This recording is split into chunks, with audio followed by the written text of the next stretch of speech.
मथुरादत्त जोशी जी, जिनसे मेरा कई दशकों का संबंध है।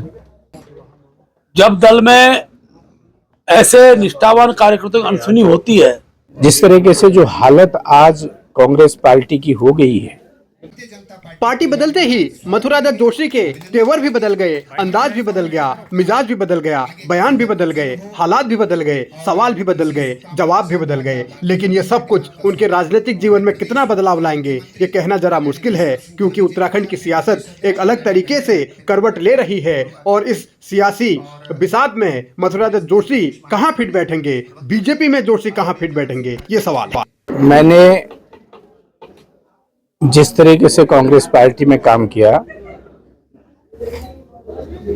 मैं उसी निष्ठा के साथ भारतीय जनता पार्टी में काम करूंगा।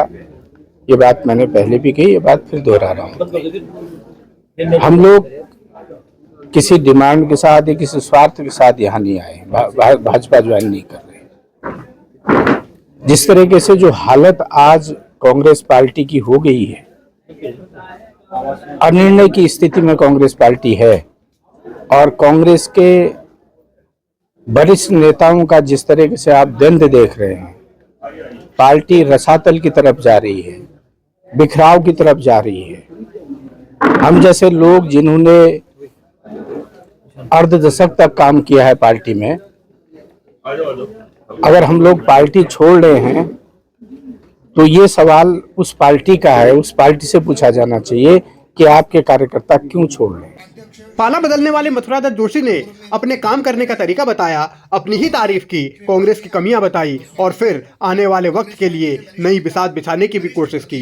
2016 में उत्तराखंड में दल बदल का सिलसिला शुरू हुआ था, जो अनवरत जारी है। कांग्रेस के जो 3 नेता भारतीय जनता पार्टी में शामिल हुए, उन्होंने आरोप एक जैसे लगाए कि कांग्रेस में सिर्फ धनबल की चलती है, बड़े लोगों की चलती है, कार्यकर्ताओं को पूछा नहीं जा सकता। अब ये धनबल वाली राजनीति कहाँ कहाँ नहीं है और कहाँ कहाँ है, इसका आकलन अलग तरीके से करना होगा। लेकिन धामी ने यह जरूर कह दिया कि मथुरादत्त जोशी का काम अनवरत चलता रहेगा।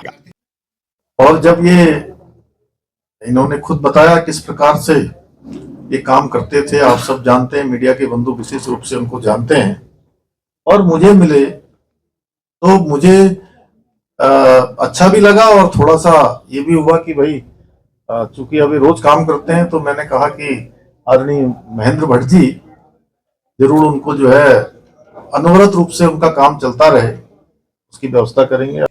बीजेपी कितना काम देगी, बीजेपी कितना सम्मान देगी, बीजेपी क्या इनाम देगी, इसकी चर्चाएं तो बहुत कुछ होती रहेंगी। लेकिन मौजूदा दौर में दलदल वाली ये राजनीति जो चल रही है, यानी दल बदल का जो खेल चल रहा है, वो एक अलग स्तर का हो चुका है। हर चुनाव में नेता इधर उधर भागते हैं और ये भागने का सिलसिला कब तक रहेगा ये भी कहा नहीं जा सकता, लेकिन कोसने का सिलसिला जरूर चल रहा है। भारतीय जनता पार्टी किसी को किसी दल से छीनती नहीं है।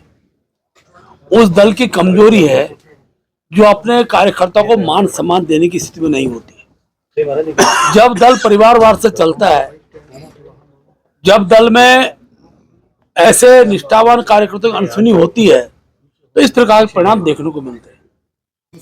किसने तोड़ा, किसने जोड़ा, कौन आया, कौन लाया, ये कई ऐसे सवाल हैं जिनका जवाब अभी तो नहीं है। लेकिन मथुरादत्त जोशी की कांग्रेस छोड़ने की वजह क्या सिर्फ यही थी कि उनकी पत्नी को टिकट नहीं दिया गया, या फिर इसके अंदर की कहानी कुछ और है? आने वाले दिनों में बहुत सारी तस्वीरें साफ होंगी।